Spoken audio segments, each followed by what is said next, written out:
ঠাসা।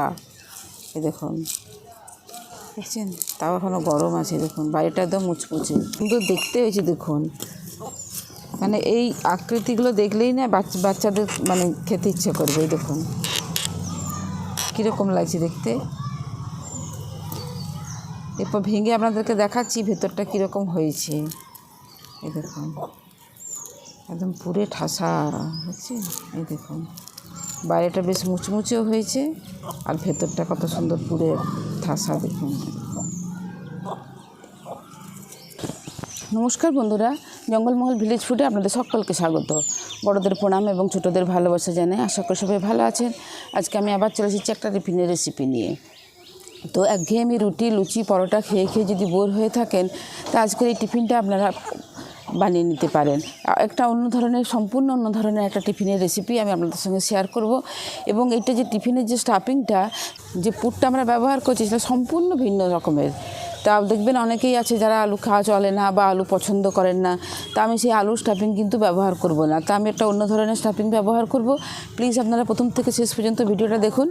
দেখুন এখানে আমি নিয়ে নিয়েছি 1 বাটি ময়দা। প্রথমে আমি এই ময়দাটাকে মেখে নেব। তো এর মধ্যে আমি দিয়ে দিচ্ছি পরিমাণ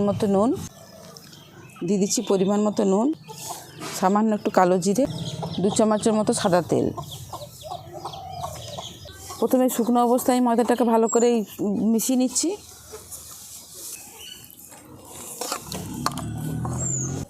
দেখুন সমস্ত শুকনো উপকরণগুলো খুব ভালো করে মিশিয়ে নিয়েছি। আর এরপরে আমি অল্প অল্প জল দিয়ে একটা ডো তৈরি করে নিচ্ছি। খুব মানে পাতলাও নয়, খুব শক্তও নয়, এরকম একটা ডো তৈরি করতে হবে। তবে স্বাভাবিক যে আমরা রুটির জন্য যেরকম আটা মাখি, তার থেকে কিন্তু একটু শক্ত ডোটা মেখে নিতে হবে।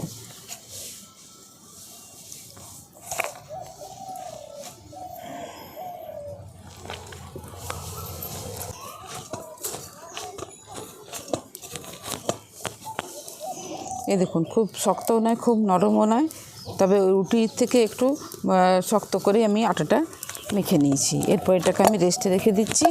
এবং এই রেসিপিটির জন্য যে স্টাফিংটা বানাতে হবে, চলুন সেই স্টাফিংটাকে বানিয়ে নেবে। দেখুন এই রেসিপিটি বানিয়ে নেওয়ার জন্য একটা স্টাফিংয়ের দরকার হবে। তো আমি এই স্টাফিংটাকে বানিয়ে নিচ্ছি। উনুনটা ধরিয়েছি, এবার কড়াটা বসিয়ে দিচ্ছি। কড়াটা গরম হয়ে গেছে, কড়াতে দিয়ে দিচ্ছি এবারে তেল।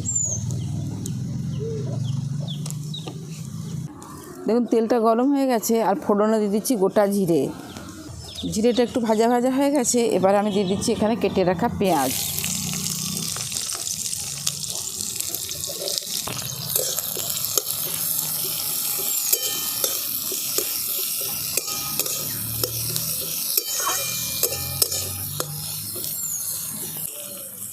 এর মধ্যে আমি দিয়ে দিচ্ছি পরিমাণ মতো নুন, তাহলে পেঁয়াজটা তাড়াতাড়ি নরম হয়ে যাবে।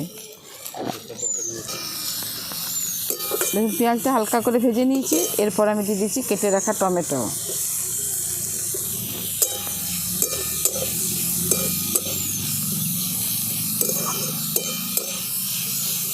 দেখুন পেঁয়াজ আর টমেটোটাকে আমি একটু ভালো করে ভেজে নিয়েছি।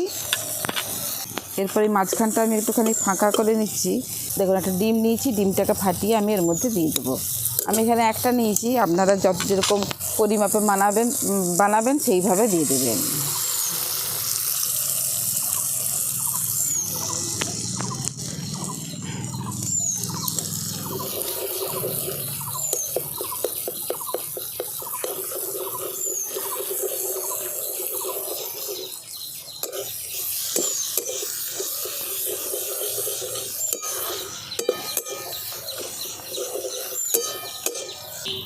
দেখুন ডিমটা দিয়েও আমি খুব ভালোভাবে মিশিয়ে নিয়েছি। এরপর আমি কতগুলো মশলা দিয়ে দেবো এর মধ্যে।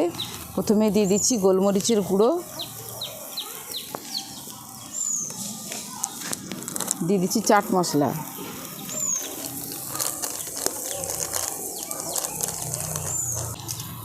আবার খুব ভালো করে সমস্ত কিছু আমি এর সাথে মিশিয়ে নিচ্ছি। দেখুন সব কিছু ভালো করে মেশানো হয়ে গেছে। এরপর সবার শেষে আমি এখানে দিয়ে দেবো কেটে রাখা ধনেপাতা আর কাঁচা লঙ্কা।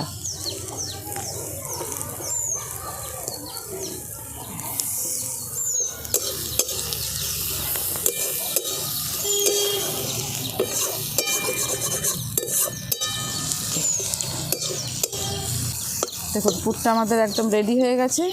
সমস্ত কিছু আমি একসঙ্গে মিশিয়ে ভাজা ভাজা করে নিয়েছি। এরপর এটাকে আমি নামিয়ে নিচ্ছি।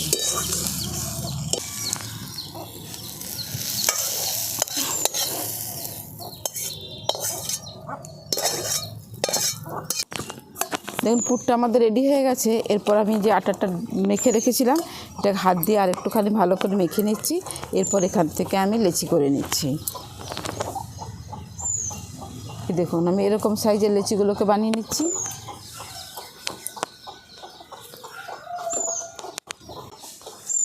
চারটে লেচি হয়েছে মোট। এরপর আমি এগুলোকে বেলে নেব।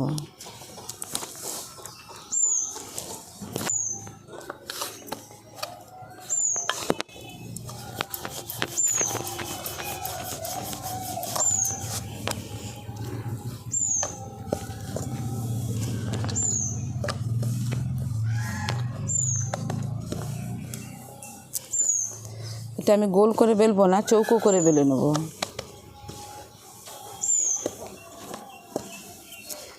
এবং যতটা সম্ভব পাতলা করে একটু বেললেই ভালো হয়।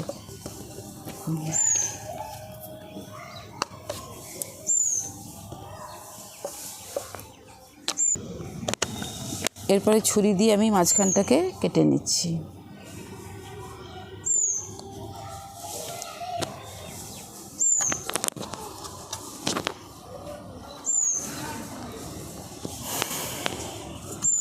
এবার এরকম একটা ধার নিয়েছি।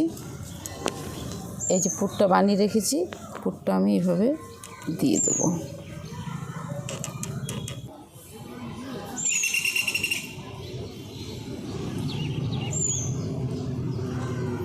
এরপর এই সাইডগুলোতে একটু জল লাগিয়ে দিচ্ছি।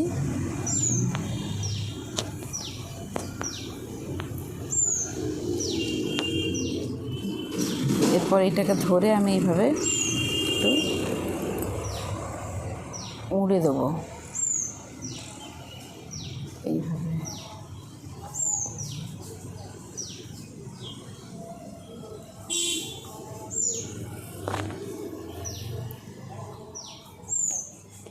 এই দেখুন জল লাগানোর ফলে খুব ভালো করে মুড়ে দিয়ে দিয়েছি। এরপর এটাকে একটুখানি আমি গোল করে নেব।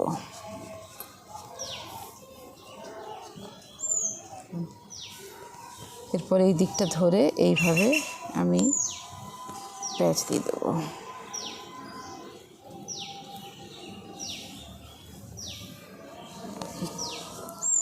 এইভাবে আমি সবগুলোকে তৈরি করে নিচ্ছি। এরপর আরেকটা সাইড যে আমি কেটে রেখেছিলাম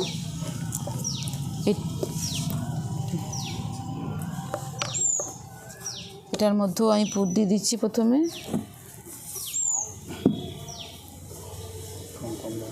সাইডগুলোতে একটু জল লাগিয়ে দিচ্ছি। এরপর এই দুটো সাইড ধরে একটু মুড়ে দেবো। খুব ভালো করে মুড়ে দিতে হবে যাতে খুলে না যায়।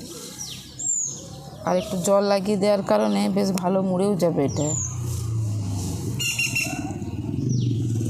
দেখুন খুব ভালো করে মুড়ে দিয়েছি। এরপর এটা ধরে আর এইভাবে আমি গোল করে দিচ্ছি।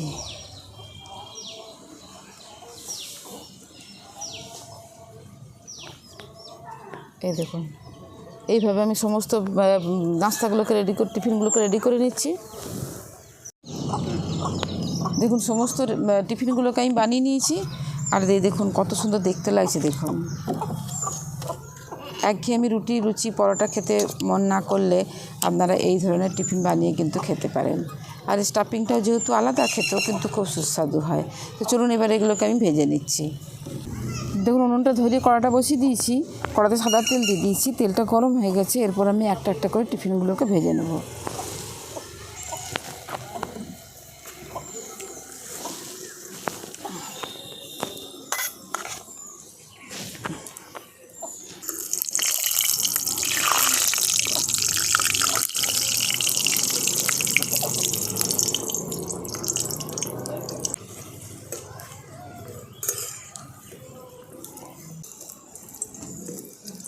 দেখুন লাল লাল করে ভেজে নিয়েছি। এরপর আমি এগুলোকে তুলে নিচ্ছি। এই দেখুন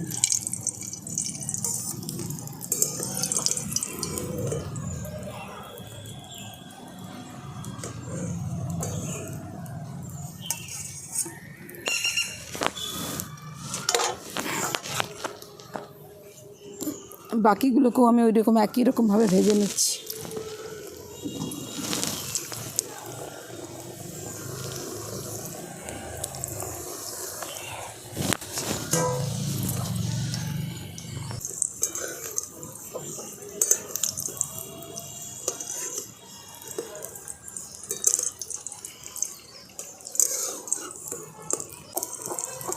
কত সুন্দর দেখতে লাগছে দেখুন। এই দেখুন সমস্ত টিফিনগুলোকে রেডি করে নিয়ে এসেছি, আর কত সুন্দর দেখতে হয়েছে দেখুন। মানে এই আকৃতিগুলো দেখলেই না বাচ্চাদের মানে খেতে ইচ্ছে করবে। এই দেখুন কীরকম লাগছে দেখতে। এরপর ভেঙে আপনাদেরকে দেখাচ্ছি ভেতরটা কীরকম হয়েছে।